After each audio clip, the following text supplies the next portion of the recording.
আসসালামু আলাইকুম বন্ধুরা, তোমরা কেমন আছো? আশা করি অনেক ভালো আছো। আল্লাহর রহমতে আমিও ভালো আছি। আজকে তোমাদের সাথে নতুন একটা ভিডিও শেয়ার করতে আসলাম। সেটা হলো শসা গাছের অধিক ফলন বৃদ্ধির জন্য কি করতে হয়।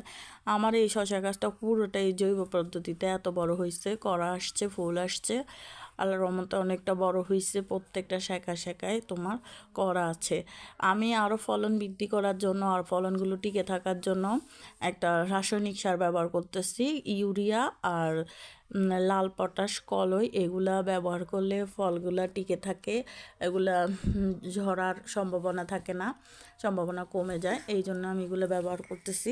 আর আমার শসা গাছের অধিক ফলনের জন্য আমি এগুলো ব্যবহার করতেছি। ফ্রেন্ডস, সেটাই তোমাদেরকে দেখাতে আসলাম। শসা গাছটা আসলে কত বড় হইলে এই সারগুলো প্রয়োগ করতে হবে দেখো। এই যে আসলে হালকা একটু রৌদ্র পড়তেছে, শেষ বেলার যখন সূর্য ডুবুর অবস্থা আমার এখানে, তখনও রোদ পড়ে।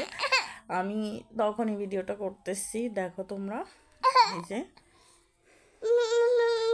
যে আমার শসা গাছের গোড়ার মধ্যে যে ময়লা আবর্জনা আছে, কিছুটা ঘাস উঠছে, ওইগুলো আমি ছাপ করতেছি। ওইগুলো পরিষ্কার করে দিতেছি। এই যে দেখো, তোমাদেরকে দেখাইতেছি। এই যে আমার এটা পুরোটাই জৈব পদ্ধতি নিয়ে আমি চাষাবাদ করছি ছোটোবেলা থেকে। এই গাছগুলো যখন ছোটো ছিল তখন থেকেই আমি পুরোটা জৈব সার এবং কি কিচেন কম্পোস্ট দিয়ে চাষ করছি। আল্লাহর রহমতে এত বড় হয়েছে দেখো। মানে এখনও অনেক গোবর আছে, শুকনো গোবর, এগুলা সব উপর দিয়ে দেওয়া। এই যে পিছনে সব, নিচে সব কিচেন কম্পোস্ট। এই যে কিছু না দিলেও চলে, আমার ফলন আলহামদুলিল্লাহ ভালোই।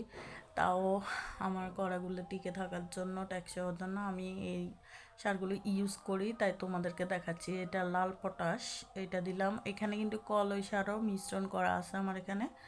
এই যে তোমরা খেয়াল করলে দেখবা। এই যে এটা হচ্ছে ইউরিয়া সার গাছ বৃদ্ধিতে সাহায্য করে, গাছটা দ্রুত বৃদ্ধিতে এই ইউরিয়া সার তোমার অনেক হেল্প করে, তাই ইউরিয়া সারটা ব্যবহার করছি। এই যে দেখো ফ্রেন্ডস, এখন ওই পাশে একটু কম হয়েছে। চারপাশে এমনভাবে দেওয়া যেন প্রত্যেকটা গাছ, এখানে কিন্তু 3টা গাছ, তাই আমি এক মুঠো আর এক মুঠোর অর্ধেক দিলাম, ব্যবহার করলাম। আরেকটা জিনিস তোমরা খেয়াল রাখবা, গাছের শিকড়ের মধ্যে যেন না পড়ে। এটা তোমার একদম টপের কোল ঘেঁষে দিয়ে ব্যবহার করবা, না হলে কিন্তু গাছ মারা যাওয়ার সম্ভাবনা আছে। কেননা এটা রাসায়নিক সারটা যতটা উপকারী তার থেকে দ্বিগুণ অপকারী কিন্তু। এই জন্য একটু সাবধানতা অবলম্বন করবা। অধিক পরিমাণে এখানে ব্যবহার করা যাবে না। জৈব সার তুমি যেমন ইচ্ছা ব্যবহার করতে পারো, কোনো প্রবলেম নেই, কিন্তু এটা কিন্তু অনেক বেশি ব্যবহার করা যায় না। আমার 3টা গাছের জন্য আমি এক মুঠো আর এক মুঠো অল্প একটু ব্যবহার করছি। উপর দিয়ে যে মাটিগুলো সরাইছে ওইগুলো সবগুলা আবার দিয়ে দিতেছি। দেখো ফ্রেন্ডস, আরেকটা জিনিস খেয়াল রাখবা, সার প্রয়োগের পর সব সময় পানি ইউজ করতে হয়।